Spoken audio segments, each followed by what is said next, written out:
Hello everyone. Today we are going to discuss movement along a demand curve and shifting demand curve. In last video we have discussed law of demand, assumptions of law of demand, and why does the slope of demand curve is downward, and कुछ exceptions किए हमने law of demand के कि कहाँ पर आपका law of demand fail हो जाता है। आज हम उसी को आगे कंटिन्यू करते हुए आज हम पढ़ने वाले हैं movement along a demand curve कि मूवमेंट क्या होता है डिमांड कर्व का and shift in demand curve. Firstly we will discuss movement in demand curve. देखिए movement along a demand curve क्या होगा। मूवमेंट का मतलब होगा कि movement along a demand curve refers to moving up और डाउन द डिमांड कर्व। जब आपका demand curve up and down, आपका ये डिमांड कर्व है, अगर ये ऊपर की तरफ शिफ्ट मूवमेंट करता है या फिर नीचे की तरफ मूवमेंट करता है, दैट इज मूवमेंट। ओके, इसी को हम मूवमेंट कहते हैं। इसी में हम करते हैं discuss movements along the demand curve refers to extension और कॉन्ट्रैक्शन ऑफ डिमांड। इसमें एक्सटेंशन होगा डिमांड में और कॉन्ट्रैक्शन होगा। देखिए एक्सटेंशन क्या होता है, when with the fall in price more of a commodity is bought then there is an extension of demand curve. Means price के कम होने से व्हेन प्राइस डिक्रीजेस, ये आपका डिमांड कर्व है। प्राइस सपोज करिए ये प्राइस है एंड देन ये क्वांटिटी।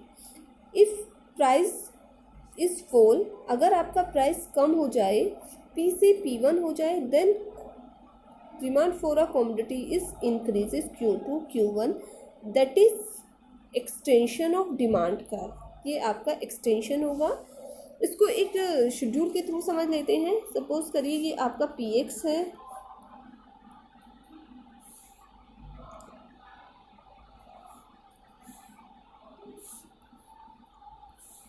PX and QX। ये आपका रुपीज़ में होगा, ये यूनिट्स में होगा आपकी। When price 5 rupees then quantity demand 1 unit, and when price 1 rupees then quantity demand 5 unit. It means fall in on price of a commodity, price के fall होने से rise in quantity demand, that is extension. आपकी जो demand है वो कैसी हो गई, वो एक्सटेंड हो गई कि प्राइस के कम होने से आप ज़्यादा डिमांड कर रहे हैं, वो होगा आपका एक्सटेंशन। कॉन्ट्रैक्शन क्या होगा, कॉन्ट्रैक्शन का मतलब होता है कम हो जाना। Means when lesser quantity is demanded with a rise in price. अगर प्राइस राइज हो जाए, प्राइस के इंक्रीज होने से आपकी डिमांड क्या होगी, वो लेसर क्वांटिटी को डिमांड किया जाएगा, that is contraction of demand. Suppose करिए ये PX ये QX, अगर प्राइस 1 रुपीज़ है then quantity demand 5 units, and when price 5 rupees then quantity demand 1 unit, that is contraction because rise in on price of a commodity fall in quantity demand. Price के rise होने पर quantity demand कैसी हो गई, ये आपकी fall हो गई, दैट इज कॉन्ट्रैक्शन। ये आपका होगा कॉन्ट्रैक्शन। मीन्स इसको हम कर्व के थ्रू भी देख लेते हैं। ये आपका डिमांड कर्व है। प्राइस सपोज करिए ये आपका प्राइस है, इस पर इतनी क्वांटिटी डिमांड की जा रही है। अगर प्राइस इंक्रीज हो जाए, P2 P1 हो जाए, देन क्वांटिटी आपकी कैसी हो गई, वो डिक्रीज हो गई Q2 Q1, that is contraction.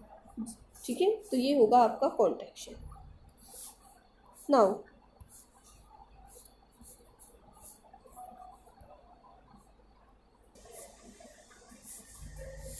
Come to shift in demand. अब हम आते हैं कि डिमांड कर्व शिफ्ट कब करेगा। देखिए shift in demand curve include forward shift and backward shift. Forward shift in demand curve refers to increase in demand. जब आपकी डिमांड इंक्रीज हो जाए तो उसको बोलते हैं forward shifting, and backward shift in demand curve refers to decrease in demand. Okay, forward shift in demand curve यानी कि इंक्रीज इन डिमांड कब होगी। Increase in demand refers to increase in quantity demand of a commodity its existing price. Price आपका कैसा है, existing price पर आपकी जो डिमांड है वो इंक्रीज हो गई, उसको बोलते हैं forward shifting in demand curve. It caused by factor other than on price of a commodity. इसमें अदर फैक्टर यानी कि जो प्राइस से अदर फैक्टर्स हैं वो इफ़ेक्ट करते हैं शिफ्टिंग में। सपोज करिए आपकी जो ये आपका डिमांड कर्व है डी, तो शिफ्टिंग में क्या होगा, यहाँ पर हमने प्राइस लिया, यहाँ पर क्वांटिटी डिमांड। शिफ्टिंग में क्या होगा, अगर हम इंक्रीज इन डिमांड की बात करें तो इंक्रीज इन डिमांड होगी आपकी जो आपका जो डिमांड कर्व है वो शिफ्ट कर ले, अपवर्ड शिफ्ट हो जाए या फिर डाउनवर्ड शिफ्ट हो जाए। पहले हम बात कर रहे हैं इंक्रीज इन डिमांड की, means forward shifting in demand curve. Forward shifting क्या होगी कि प्राइस कैसा है, प्राइस एग्जिस्टिंग है, प्राइस यही है, लेकिन हमारी जो क्वांटिटी डिमांड है पहले ये थी, लेकिन इसी प्राइस पर डिमांड क्या हो गई, वो इंक्रीज हो गई, वो ये हो गई। तो वो कौन से फैक्टर हैं जो प्राइस तो यही रखते हैं लेकिन इसी प्राइस पर डिमांड इंक्रीज हो जाती है। इसके कुछ कारण हैं, causes of increase in demand, जैसे when income of a consumer increases, अगर कंज्यूमर की इनकम इंक्रीज हो जाए तो वो इसी प्राइस पर, सेम प्राइस पर ज़्यादा गुड्स को परचेज कर सकता है, इट मीन्स उसकी परचेसिंग पावर इंक्रीज हो जाएगी। Next, when price of substitute goods increases, अगर सब्स्टिट्यूट गुड का प्राइस इंक्रीज हो जाए तो भी आपका डिमांड कर्व अपवर्ड शिफ्ट करेगा। सब्स्टिट्यूट गुड का प्राइस इंक्रीज कैसे हो जाए, सपोज करिए टी है और एक कॉफ़ी है, अगर कॉफ़ी का प्राइस इंक्रीज हो जाए तो क्या होगा, टी की डिमांड इंक्रीज हो जाएगी कॉफ़ी के प्राइस इंक्रीज होने से। ओके, तो वो क्या होगा कि अपवर्ड शिफ्ट हो जाएगा आपका डिमांड कर्व।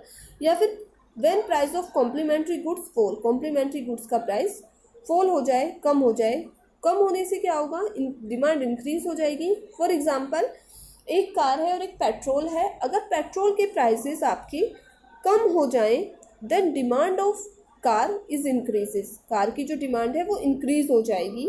वैसे ही अगर टेस्ट एंड प्रेफरेंस कंज्यूमर की चेंज हो जाए यानी कि इंक्रीज हो जाए, या फिर अवेलेबिलिटी ऑफ गुड्स की अब कम हो जाए इन फ्यूचर, नियर फ्यूचर अगर अवेलेबिलिटी ऑफ गुड्स है वो कम हो जाए तो डिमांड इंक्रीज हो जाएगी उसी प्राइस पर। ओके, तो ये है आपका forward shifting in demand curve.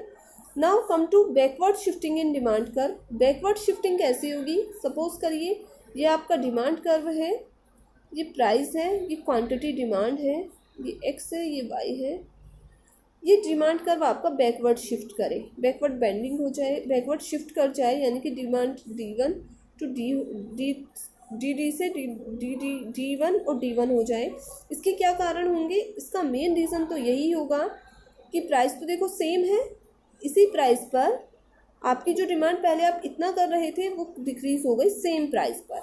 इसके कॉजेज़ क्या होंगे, जब कंज्यूमर की इनकम कम हो जाए, फॉल हो जाए। सपोज करिए पहले एक कंज्यूमर को 5000 रुपीज़ पर मंथ मिलते थे, अब उसको 3000 पर मंथ मिलना शुरू हो जाए तो उसकी क्या होगी, प्राइस तो सेम रहेगा लेकिन उसकी जो डिमांड है वो कम हो जाएगी।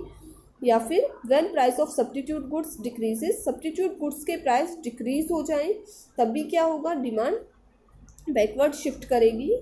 एंड प्राइस कॉम्प्लीमेंट्री गुड्स के इंक्रीज हो जाएं तो भी आपका बैकवर्ड शिफ्ट होगी। सपोज करिए जैसे कार एंड पेट्रोल, अगर पेट्रोल के प्राइस इंक्रीज हो जाएं तो कार की डिमांड कम हो जाएगी।